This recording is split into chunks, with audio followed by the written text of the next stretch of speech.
Сәлем баршаңызға. Бүгін сіздермен бірге медовик тортын даярлайтын боламыз, ал ендеше менімен бірге болыңыздар.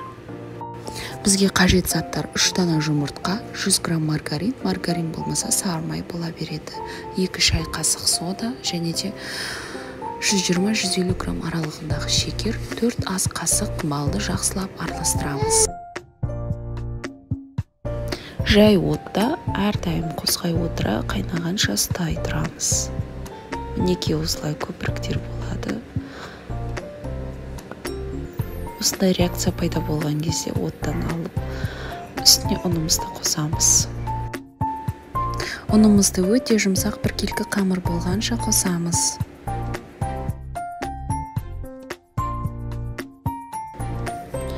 Мен осы қамырды 10 бөлікке бөлемін. Бөлікке бөлгеннен кейін 10 минут кішкене қойып қоямын, одан соң барып жаямын. Осылай пергамент қағазына ұн сеуіп қамырымызды жайып аламыз. Және де алдын ала қыздырылған пешке 180 градусқа 5-7 минут аралығында пісіріп аламыз. Мен бірден осылай формамен бөліп аламын. Айта кететін жайт, қамырдың ортасын вилкамен тесіп салсаңыздар тіпті керемет болады екен.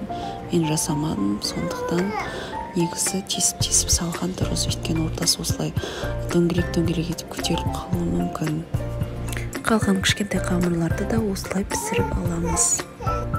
Енді креміне 200 грамм сахарный пудраны, 10 грамм ванилинмен және де 150 грамм творожный сыр және де 250 грамм қаймақты қосып, 500 грамм сливкимен барлығын миксердің көмегімен ең әуелі төменнен жоғарыға дейін жақсылап араластыратын боламын.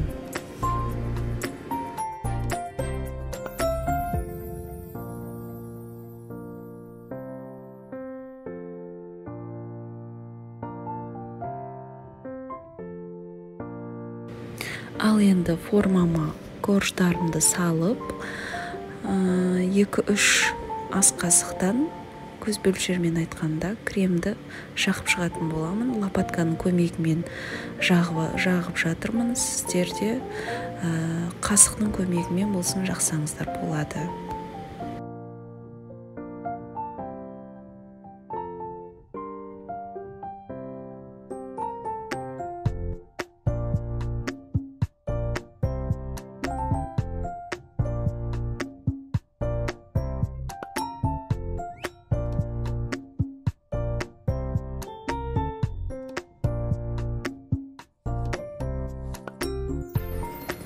Барлық корждарға кремді жағып болғаннан соң тоңазытқышқа кем дегенде 3 сағатқа қоюымыз қажет.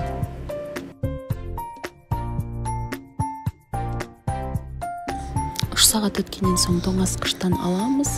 Жалпы менде кремнің кішкентай бөлігі қалған, соны торттың бетіне және де жан жағына жағып қоямын.